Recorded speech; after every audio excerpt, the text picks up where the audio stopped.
नमस्कार दोस्तों, मैं अभिषेक शर्मा अपने इस YouTube चैनल पीपीसी लर्निंग में आप सभी का स्वागत करता हूं। आज का हमारा इस वीडियो का मोस्ट इंपॉर्टेंट टॉपिक है और टॉपिक का नाम क्या है, हमारे भारत के संविधान का भाग 1, जिसका नाम है संघ और उसका राज्य क्षेत्र। अब जो हमारे भारत देश का संविधान है उसके कुछ भाग है, हमें उसके सारे भाग पढ़ने हैं और आज हम पढ़ेंगे संविधान का भाग 1। अब भाग 1 से क्या तात्पर्य है, मान लीजिए जैसे ये एक बुक है, आप सभी के पास कोई ना कोई बुक होती है जिसको आप पढ़ते हैं तो उसमें कुछ लेसन्स होते हैं। तो ठीक इसी तरह अगर हम इसको समझे कि ये एक बुक है जिसमें हमारे भारत देश का संविधान लिखा गया है, तो इसके जो संविधान है इसको कुछ भागों में बांटा गया है, तो हमें प्रत्येक भाग को पढ़ना है जैसे आप अपनी बुक में पढ़ते हैं लेसन नंबर 1, लेसन नंबर 2। तो आज का हमारा वीडियो का टॉपिक है संविधान का भाग 1, जिसका नाम है संघ और उसका राज्य क्षेत्र। अब जो ये संविधान का भाग 1 है इसमें 4 आर्टिकल हैं, 4 अनुच्छेद है। तो ये जो चारों के 4 अनुच्छेद मैंने यहाँ पे लिखे हुए हैं, आइए एक एक करके इनको समझते हैं। मोस्ट इंपॉर्टेंट वीडियो है और बिल्कुल आसानी से मैं इन चारों के 4 को आपको आसानी से समझा दूंगा। चलिए शुरू करते हैं। अनुच्छेद 1 क्या कहता है, भारत राज्यों का संघ होगा। भारत राज्यों का संघ है। अब ये जो लाइन है भारत राज्यों का संघ, इससे हमें क्या क्या पता चलता है। एक तो हमें अपने भारत देश का यहां से नाम पता चलता है कि भारत का नाम क्या है, भारत। तो आप कहेंगे अब हमारा जो देश है इसका नाम भारत है, तो ये यहां पे लिखा हुआ है भारत राज्यों का संघ है। अब जब संविधान बनाया जा रहा था तो संविधान कैसे बनाया गया, एक संविधान सभा के द्वारा बनाया गया। तो जब संविधान बनाया जा रहा था तो जो उसके संविधान सभा के सदस्य थे उनके 2 विचार थे। वो बोल रहे थे कि एक तो हमारे भारत देश का जो नाम है वो भारत है, जैसे हम बोलते हैं भारत माता की जय, तो नाम सिर्फ भारत रहे। और दूसरे बोल रहे थे कि जो इसका दूसरा नाम है हमारे भारत देश का, इंडिया नाम होना चाहिए। तो कुछ लोग बोल रहे थे इंडिया नया नाम होना चाहिए और कुछ लोग बोल रहे थे भारत इसका नाम होना चाहिए। तो क्या किया गया, दोनों के दोनों नाम हमारे भारत देश के हैं। इंडिया भी हमारा नाम है, भारत भी हमारा नाम है। तो भारत राज्यों का संघ है। अब राज्यों के संघ से क्या तात्पर्य है, राज पद्धति को बताते हैं ये 3 अक्षर, राज्यों का संघ। अब यहां पे एक बात ध्यान से देखिए, राज्यों का संघ है ना कि राज्यों का समूह। अब आप कहेंगे ये क्या बात हुई, समूह और संघ में क्या फर्क है। अब समूह को आप बिल्कुल सिंपल भाषा में समझिए कि कुछ लोगों ने आपस में समझौता कर लिया और वो आपस में जुड़ गए, तो वो हो गया समूह। वो सारे मिलके काम कर रहे हैं तो वो समूह। लेकिन भारत जो है वो राज्यों का संघ है। राज्यों के संघ से क्या तात्पर्य है कि जैसे हमारे भारत देश में इस समय 28 राज्य हैं, तो किसी भी राज्य को केंद्र से अलग होने का कोई अधिकार नहीं है। मतलब इनके बीच में आपस में कोई समझौता नहीं है कि अगर समझौता टूट गया, अब मान लीजिए कोई राज्य कहता है कि हमने तो आपके साथ समझौता किया था और आपने समझौता तोड़ दिया तो हम आपसे अलग हो रहे हैं। जी नहीं, ऐसा कुछ नहीं है। हमारे भारत देश के जो इस समय 28 राज्य हैं वो सारे के सारे राज्य का संघ, यही मतलब है कि वो अलग नहीं हो सकते। तो ये बात आप समझ गए होंगे। अब देखिए, भारतीय क्षेत्र को 3 श्रेणियों में बांटा गया है। अब जो अनुच्छेद 1 है इसके अनुसार जो हमारा भारत देश है इसके जो क्षेत्र हैं, जो हमारे भारत देश का एरिया है, उसको 3 पार्ट्स में डिवाइड किया गया है। सबसे पहले राज्यों के क्षेत्र। तो अब आप समझिए हमारे भारत देश में इस समय 28 राज्य हैं। संघ क्षेत्र मतलब केंद्र शासित प्रदेश जिनको हम बोलते हैं, 8 है। और एक है अधिगृहित क्षेत्र या जिसको हम बोलते हैं अर्जित क्षेत्र। तो आज के समय में हमारे भारत देश के पास कोई भी अर्जित क्षेत्र नहीं है। अर्जित क्षेत्र से क्या तात्पर्य है कि कोई दूसरा देश, जैसे किसी दूसरे देश का कोई पार्ट हमारे पास आए, हमारा उसके ऊपर अधिकार हो, तो उसको हम बोलेंगे अर्जित क्षेत्र। तो आज के समय में हमारे भारत देश में कोई भी अर्जित क्षेत्र नहीं है। अब देखिए, अब आप कहेंगे कि हमारे भारत देश में इस समय 28 राज्य हैं, 8 केंद्र शासित प्रदेश हैं।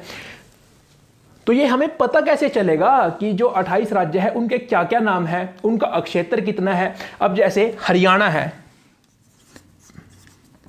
ठीक है, और ये हो गया चंडीगढ़। तो मान लीजिए अगर चंडीगढ़ बोले कि मैं तो केंद्र शासित प्रदेश नहीं हूं, चंडीगढ़ कहे कि मैं केंद्र शासित प्रदेश नहीं हूं, मैं तो एक पूरा राज्य हूं, तो आप कैसे डिसाइड करेंगे कि चंडीगढ़ राज्य है या केंद्र शासित प्रदेश। तो ये जो लिस्ट है कि हरियाणा एक राज्य है, चंडीगढ़ एक केंद्र शासित प्रदेश है, ये सब बातें संविधान की पहली अनुसूची में लिखी गई हैं और वहां पे बताया गया है कि किस राज्य का कितना क्षेत्र है, किस केंद्र शासित प्रदेश का कितना क्षेत्र है। अब आप कहेंगे अनुसूची क्या है, तो हमारे भारत देश का जो संविधान है जब वो बनके तैयार हुआ था तो उसमें 8 अनुसूचियां थी, ठीक है। लेकिन वर्तमान समय में हमारे भारत देश के संविधान में 12 अनुसूचियां हैं। हम इन सभी को पढ़ेंगे, एक एक करके पढ़ेंगे, लेकिन आज की वीडियो में आप सिर्फ इतना याद रखिए कि जो हमारे भारत देश के संविधान की पहली अनुसूची है उसमें बताया गया है कि ये जो हमारे भारत देश के राज्य है, ये जो केंद्र शासित प्रदेश है, ये कौन कौन से हैं, इनका क्या क्षेत्र है, इनके बारे में सारा का सारा लिखा गया है संविधान की पहली अनुसूची में। तो मैं आशा करता हूं कि पहला जो आर्टिकल है आपको आसानी से समझ आ गया होगा। दूसरा पढ़ते हैं अनुच्छेद 2, संघ में नए राज्यों का प्रवेश या स्थापना। और यहां पे लिखा हुआ है मैंने राष्ट्रपति की पूर्व अनुमति, कि हमारे भारत देश की जो संसद है उसके पास अधिकार है कि वो हमारे भारत देश में जैसे इस समय 28 राज्य हैं और 8 केंद्र शासित प्रदेश है, तो अगर हमारे भारत देश की संसद प्रस्ताव पास करे चाहे तो किसी दूसरे देश के क्षेत्र को अपने भारत देश में मिला सकती है। तो यह प्रावधान किया गया है अनुच्छेद 2 के द्वारा कि जो संसद है उसके पास अधिकार है कि वो किसी दूसरे देश के क्षेत्र को या किसी दूसरे देश को हमारे भारत देश के साथ मिला सकती है। तो अगर ऐसा करना चाहेगी संसद तो सबसे पहले राष्ट्रपति जी से अनुमति लेनी होगी कि हम ये काम करना चाह रहे हैं, उसके बाद ये काम हो सकता है। तो अब आप कहेंगे कि क्या कभी ऐसा हुआ है जब से हम आजाद हुए हैं? तो क्या कभी ऐसा हुआ है? जी हां, हुआ है। याद करिए, अगर आपने पढ़े हैं संविधान का 35वां और 36वां संविधान संशोधन, 35वां और 36वां संविधान संशोधन किससे रिलेटेड है? हमारे भारत देश का एक राज्य है जिसका नाम है सिक्किम। तो आप बताइए, क्या सिक्किम जब हम आज़ाद हुए थे 15 अगस्त 1947 को जब हम आज़ाद हुए थे, या जब से हमारा संविधान लागू हुआ था 26 जनवरी 1950, क्या उस समय से सिक्किम हमारा राज्य था, हमारे भारत देश का भाग था? जी नहीं, सिक्किम हमारे देश में, हमारे भारत देश में बाहर से मिलाया गया। तो ये जो दो संविधान संशोधन है 35वां और 36वां, ये सिक्किम के मिलाने से है। अब आप कहेंगे दो क्यों है? दो इसलिए है कि जो सिक्किम है इसको डायरेक्ट एक राज्य नहीं बनाया गया, इसको पहले एक सह राज्य, संबंध क्षेत्र, संबंध राज्य बनाया गया कि ये हमारे भारत देश का ही पार्ट है। फिर इसको एक राज्य का पूर्ण राज्य का दर्जा दे दिया गया। ठीक है। फिर है अनुच्छेद 3 यानी आर्टिकल 3। अब देखिए, आर्टिकल जो 2 है ये है बाहरी क्षेत्र को इंडिया में मिलाना, बाहरी क्षेत्र को भारत में मिलाना। आर्टिकल 2 तो है इससे संबंधित, और जो आर्टिकल 3 है ये मोस्ट इंपॉर्टेंट है कि हमारे भारत देश का जो क्षेत्र है, ये देखिए हमारा जो भारत देश है इसका जो पूरा का पूरा क्षेत्र है, इससे संबंधित आर्टिकल 3 है जो संविधान के भाग 1 में दिया गया है। आर्टिकल 3 इसमें क्या है? मौजूदा राज्यों के क्षेत्रों, सीमाओं या नामों में परिवर्तन। कि जैसे आज के समय में हमारे भारत देश में 28 राज्य हैं, 8 केंद्र शासित प्रदेश हैं, तो क्या जब हम आजाद हुए थे तो क्या इतने ही राज्य थे? जी नहीं, इतने राज्य नहीं थे। तो जो आर्टिकल 3 है इसका प्रावधान करता है कि जैसे आज के समय में जो 28 राज्य हैं, तो अगर संसद चाहे, ध्यान से सुनिए, अगर सिर्फ संसद चाहे, यहां पे विधानमंडल को कोई हक नहीं है, अगर संसद चाहे तो जो मौजूदा राज्य है उनके क्षेत्रों को बढ़ा सकती है, घटा सकती है। मतलब अब जैसे एक कोई बहुत बड़ा राज्य है उसके क्षेत्र को कम करना है तो संसद के पास ये अधिकार है। अगर उनकी सीमाओं में परिवर्तन करना है, अब आप एक बात बताइए, अगर किसी राज्य के क्षेत्र को बढ़ाया जाएगा, घटाया जाएगा, तो उसकी सीमाओं में तो परिवर्तन होगा, या उसके नाम में परिवर्तन करना है। तो ये सारे के सारे अधिकार हमारे भारत देश का संविधान हमारे भारत देश की संसद को प्रोवाइड करता है। तो अब आप कहेंगे कि इसका यूज कैसे हुआ, कब हुआ और इसका यूज कैसे होगा? तो यहां पे भी एक बात, राष्ट्रपति जी की पूर्व अनुमति चाहिए। यह बात आपको याद होनी चाहिए कि जो संविधान का भाग 1 है उसके जो आर्टिकल 2 और 3, अनुच्छेद 2 और 3 है, उनको जब आप यूज करोगे, उनका जब आप उपयोग करोगे, तो आपको राष्ट्रपति जी की, प्रेसिडेंट की पूर्व अनुमति लेनी होगी संसद को। तो अब देखिए, जैसे उत्तर प्रदेश राज्य से एक राज्य निकाला गया था, अलग किया गया था, जिसका नाम था उत्तरांचल। ठीक है, तो ये तो एग्जाम्पल हो गया कि मौजूदा राज्य के क्षेत्रों या उसकी सीमा में परिवर्तन हुआ, उत्तर प्रदेश से एक नया राज्य निकला। फिर आप कहेंगे नाम में कैसे परिवर्तन होगा? उत्तरांचल का आज के समय में नाम क्या है? उत्तरांचल तो नहीं है, उत्तराखंड है। तो अब आप समझ गए होंगे। अब देखिए, इसका एक प्रोसीजर होता है।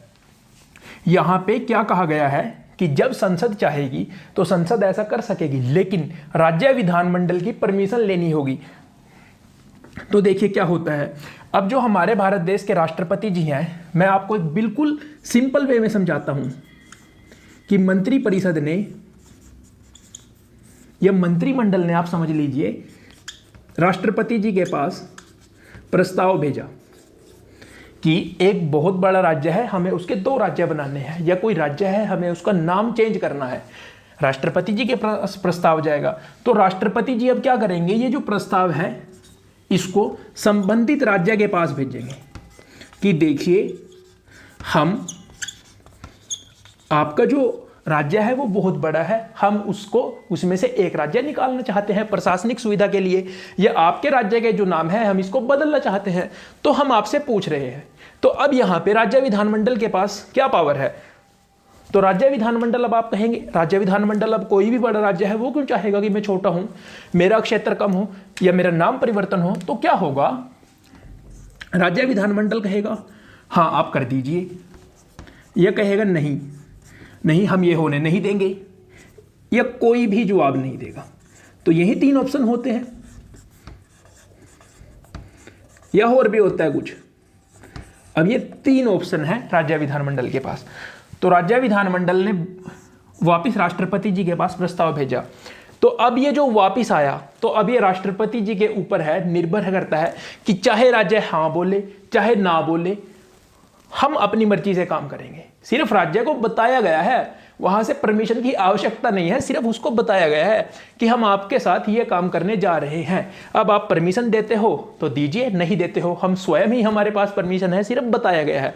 और अगर कोई भी जवाब आप नहीं देंगे और आप प्रस्ताव को रोक सकते हैं, तो अब आप सोचेंगे कि राज्य तो 2-3 साल पास ही नहीं करेगा प्रस्ताव को।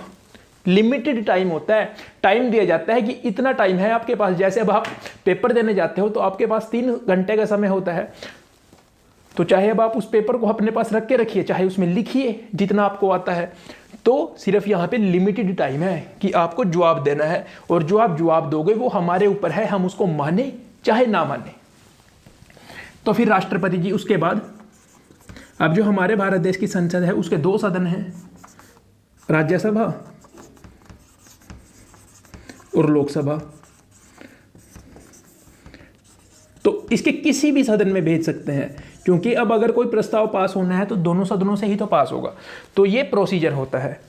तो अब आप इसको समझ गए होंगे। बस आपको ये बात याद रखनी है कि राज्य से एक बार पूछा जरूर जाएगा। अब चाहे वो हाँ बोले, चाहे वो प्यार से माने और चाहे ना माने, संसद को जो करना है, राष्ट्रपति जी को जो करना है वो किया जाएगा। ठीक है। फिर आ जाता है आर्टिकल 4। देखिए जो आर्टिकल 4 है ये आर्टिकल 2 और आर्टिकल 3 से ही रिलेटेड है। तो आप आर्टिकल 2 और 3 को याद कर लीजिए, उसके बाद ये आसानी से याद हो जाएगा। इसमें कहा गया है कि अनुच्छेद 2 और 3, आर्टिकल 2 और आर्टिकल 3 के तहत जो भी कार्य किए जाएंगे, क्या कार्य किए जाएंगे, बाहर का कोई क्षेत्र अपने भारत में मिलाया जाएगा, या अपने भारत के पास जो क्षेत्र है उसमें कुछ परिवर्तन किया जाएगा। मतलब 2 राज्य, जैसे एक राज्य है उसका क्षेत्र बढ़ाया जाएगा या घटाया जाएगा, जो हमारे अंदर के क्षेत्र है। तो जब आर्टिकल 2 और 3 का प्रयोग होगा तो उसको अनुच्छेद 368 आर्टिकल 368 के तहत संशोधन नहीं माने जाएंगे। मतलब क्या है कि अगर हमें अपने भारत देश के संविधान में कोई संशोधन करना है तो उसके लिए आर्टिकल 368 का प्रयोग होता है। इसको हम आगे विस्तार से पढ़ेंगे। ठीक है। तो आर्टिकल 368 के प्रयोग से हम अपने भारत देश के संविधान में, हम नहीं संसद, संशोधन कर सकते हैं। तो ये कहा गया है कि अगर कोई क्षेत्र मिलाया जाए या अपने भारत देश के जो राज्य हैं उनके क्षेत्र में कुछ परिवर्तन किया जाए तो वो आर्टिकल 368 के तहत संशोधन नहीं माने जाएंगे। तो अब अगर आर्टिकल 368 के तहत वो संशोधन नहीं माने जाएंगे तो फिर आप एक बात याद रखिए, जब आप आर्टिकल 368 को पढ़ोगे तो उसके लिए, यानी जब भी कोई प्रस्ताव पास कराना होता है, यानी संविधान में संशोधन करना होता है, तो अगर आर्टिकल 368 का प्रयोग हो रहा है तो आपको विशेष बहुमत 2/3, इसको हम डिटेल में पढ़ेंगे। अभी आप सिर्फ इसको इतना जान लीजिए कि जब आप आर्टिकल 368 का प्रयोग करते हैं तो आपको विशेष बहुमत की आवश्यकता होती है। लेकिन जब यहाँ पे आर्टिकल 368 का प्रयोग हो ही नहीं रहा है तो आपको यहाँ पे कोई विशेष बहुमत नहीं चाहिए, सिर्फ आपको साधारण बहुमत चाहिए। अब आप कहेंगे साधारण बहुमत से क्या तात्पर्य है? तो अब जैसे हमारे भारत देश के जो लोकसभा है, संसद का सदन, उसकी 545 सीटें हैं। इस समय की बात कर रहा हूं मैं, वर्तमान की। तो अगर आपको सरकार बनानी है तो आपको 50% से ऊपर सीटें चाहिए। 50% कितना होगा? 272 एंड हाफ। 272 and half. अब आप एक खुद बात बताइए, 272 और हाफ से क्या मतलब है? तो सीधी सी बात है, 273 सीटें चाहिए। अगर आपको सरकार बनानी है भारत देश में तो आपको लोकसभा में 273 सीटें चाहिए। और साधारण बहुमत का भी यही मतलब है कि आपके पास बहुमत तो है। जब आपके पास बहुमत है तभी आप सरकार बना रहे हैं, तभी आपकी सरकार चल रही है, जब आपके पास बहुमत है। तो यहां से आप क्या समझे कि अब अगर कोई भी सरकार है, अब जैसे जो केंद्र की सरकार है तो उसके पास इतनी सीटें तो हैं, तो वो जब चाहे वो ये आर्टिकल 2 और आर्टिकल 3 का प्रयोग कर सकती है, क्योंकि साधारण बहुमत की आवश्यकता होती है और साधारण बहुमत तो उनके पास होगा ही। जब उनके पास साधारण बहुमत है तभी तो उनकी सरकार चल रही है। फिर जो आर्टिकल 4 है तो इस पे राष्ट्रपति, इसमें कहा गया है कि राष्ट्रपति बाध्य है, मतलब राष्ट्रपति को परमिशन देनी पड़ेगी। अब आप कहेंगे यहां पे इसका क्या मतलब है राष्ट्रपति बाध्य है? तो कोई भी एक्ट, नहीं सॉरी, कोई भी बिल, एक्ट कब बनता है? जब वो संसद के दोनों सदनों से पास हो जाए और राष्ट्रपति जी के उस पर सिग्नेचर हो जाए। तो यहां पे राष्ट्रपति जी को सिग्नेचर करने पड़ेंगे। अब आप कहेंगे राष्ट्रपति जी को बाध्य क्यों किया गया? क्योंकि ये देखिए यहां पे पहले ही उनकी पूर्व अनुमति ली गई थी कि हमने आपसे पहले ही पूछा था, जब आपने पहले परमिशन दे दी तो अब आप, जब हमने ये काम कर दिया तो इसके ऊपर सिग्नेचर कीजिए। तो राष्ट्रपति जी यहां पर बाध्य है। तो अब आप एक बिल्कुल सिंपल सी बात समझिए, ये हमारा कंप्लीट होता है। तो अब मैंने आपको बताया कि भारत का जो संविधान है उसमें 12 अनुसूचियां हैं। तो अनुसूची 1 तो मैंने आपको बता दी कि उसमें लिखा गया है कि राज्यों का क्षेत्र क्या है, केंद्र शासित प्रदेश का क्षेत्र क्या है, कौन राज्य है, कौन केंद्र शासित प्रदेश है, ये सब बातें अनुसूची 1 में लिखी गई है। तो अब आपको सिर्फ एक और छोटी सी बात याद रखनी है कि जो अनुसूची 4 है उसमें क्या बताया गया है कि कौन से राज्य से भारत कि संसद का जो सदन है राज्यसभा, उसमें कितने सदस्य जाएंगे, यानी किस राज्य को राज्यसभा में कितनी सीटें दी जाएंगी, ये अनुसूची 4 में लिखा गया है। तो अनुसूची 4 में जब ये बात लिखी गई है तो जब आप आर्टिकल 4 का यूज करोगे तो अनुसूची 1 और अनुसूची 4 दोनों में परिवर्तन होगा। ये परिवर्तन क्यों होगा? क्योंकि अब देखिए ये एक राज्य है, मान लीजिए इसमें से इतना पार्ट काट के नए राज्य बना दिया गया, ठीक है, नए राज्य बनाया गया। तो जब ये नया राज्य बनाया गया तो इसका क्षेत्र चेंज हो गया। तो अब जो अनुसूची है उसमें लिखना पड़ेगा ना कि ये जो नया राज्य है इसका क्षेत्र कहां से लेके कहां तक है और जो पुराना राज्य है उसका क्षेत्र कहां से लेके कहां तक अब रह गया। तो इसलिए आप समझिए कि अनुसूची 1 में तो इसलिए हमें परिवर्तन करना पड़ गया। अब जो अनुसूची 4 है इसमें बताया गया है कि किस राज्य में से राज्यसभा में कितने सदस्य जाएंगे। तो अब जब राज्य का क्षेत्र ही चेंज हो गया तो जो राज्यसभा की सीटें हैं वो भी तो चेंज करनी पड़ेंगी। तो मतलब अनुसूची 4 में भी परिवर्तन होगा। तो ये हमारे भारत देश के संविधान का भाग 1 है। अगर आपको समझ आया हो तो आप सभी से रिक्वेस्ट है, देखिए प्लीज वीडियो को लाइक जरूर कीजिए, अपने सारे दोस्तों के साथ शेयर कीजिए और अगर आपने अभी तक चैनल को सब्सक्राइब नहीं किया तो प्लीज चैनल को सब्सक्राइब जरूर कर लीजिए। थैंक यू, मिलते हैं अगली वीडियो में।